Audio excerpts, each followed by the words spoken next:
क्या आपने कभी सोचा है एक दिन आप सफ़ेद कोट पहनकर स्टेथोस्कोप लेकर किसी की जान बचा रहे हो। लेकिन सच ये है कि डॉक्टर बनना सिर्फ सपना ही नहीं, एक लंबा और मुश्किल सफ़र है। बहुत से स्टूडेंट्स 12th के बाद कंफ्यूज हो जाते हैं, क्या करें, कैसे शुरू करें, कितने साल लगेंगे, कितना खर्चा होगा।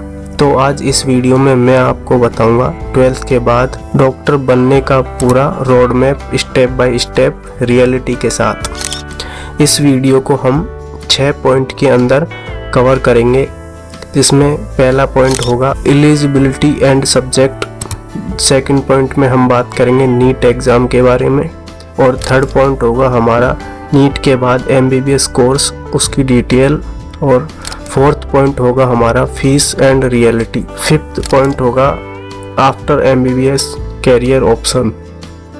सिक्स्थ पॉइंट होगा टिप्स एंड सक्सेस। इस वीडियो में हम इस 6 पॉइंट के अंदर इस वीडियो को कंप्लीट करेंगे। तो शुरू करते हैं। पॉइंट 1 जो एलिजिबिलिटी एंड सब्जेक्ट। एलिजिबिलिटी यानी क्राइटेरिया क्या है। अगर आप डॉक्टर बनना चाहते हैं तो क्लास 11th में 12th में आपके पास फिजिक्स, केमिस्ट्री और बायोलॉजी यानी PCB होना ज़रूरी है। इसके साथ आपको कम से कम 50 से 60% मार्क्स चाहिए। कैटेगरी के हिसाब से ये अलग अलग होते हैं। SC ST 45% मिनिमम होना चाहिए। अगर आपके पास बायोलॉजी नहीं है तो MBBS का रास्ता बंद हो जाता है, इसलिए शुरुआत यहीं से होती है। Point number 2 NEET exam. अब आता है सबसे इम्पोर्टेंट स्टेप, नीट एग्ज़ाम यानी national eligibility cum entrance test. यह इंडिया में डॉक्टर बनने का एकमात्र गेटवे है। हर साल लाखों स्टूडेंट यह एग्ज़ाम देते हैं, लेकिन सीट लिमिटेड होती हैं, इसलिए कंपटीशन बहुत हाई है। एग्ज़ाम पैटर्न की बात करें तो फिजिक्स, केमिस्ट्री और बायोलॉजी से क्वेश्चन आते हैं। सबसे ज़रूरी बात NCERT ही सबसे इम्पोर्टेंट है, खासकर बायोलॉजी पूरी NCERT से आती है। अगर आप डेली 6 से 8 घंटे फोकस से पढ़ते हो और लगातार मॉक टेस्ट देते हो तो सिलेक्शन पॉसिबल है। पॉइंट नंबर 3 की बात करें MBBS कोर्स। नीट क्लियर करने के बाद आपको मिलता है MBBS में एडमिशन। MBBS का फुल फॉर्म है bachelor of medicine and bachelor of surgery. Time की बात करें तो ये 5.5 ईयर का कोर्स होता है, जिसमें से 4.5 ईयर की जो कि थ्योरी और प्रैक्टिकल होते हैं, और 1 साल का इंटर्नशिप होता है जो कि रियल हॉस्पिटल एक्सपीरियंस के साथ। इस दौरान आप ह्यूमन बॉडी डिजीज ट्रीटमेंट से ये सब सीखते हैं।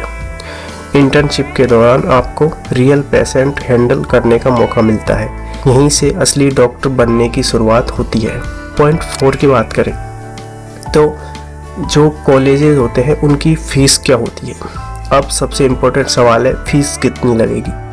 गवर्नमेंट कॉलेज की बात करें तो फ़ीस बहुत कम होती है, लगभग 10,000 से लेकर 60 से 70 हज़ार पर ईयर। और यही प्राइवेट कॉलेज की बात करें तो इसकी फ़ीस काफ़ी ज़्यादा होती है, जैसे मिनिमम 5 लाख से लेकर हाईएस्ट 20 लाख पर ईयर तक हो सकती है। इसलिए कोशिश करें कि नीट में अच्छा रैंक लाकर गवर्नमेंट कॉलेज मिले।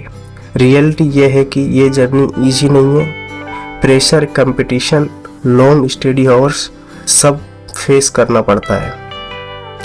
बात करें 5वें पॉइंट की, आफ्टर MBBS करियर ऑप्शन कैसे होता है। MBBS के बाद आपके पास कई ऑप्शन होते हैं, जैसे जनरल डॉक्टर बनकर प्रैक्टिस करना, हॉस्पिटल में जॉब करना, या फिर आगे पढ़ाई करना।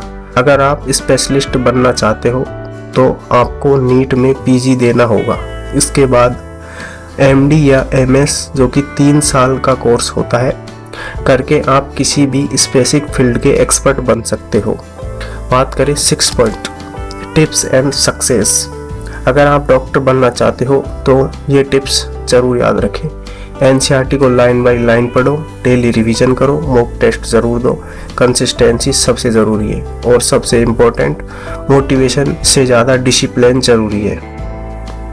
तो दोस्तों यही है 12th के बाद डॉक्टर बनने का पूरा रास्ता।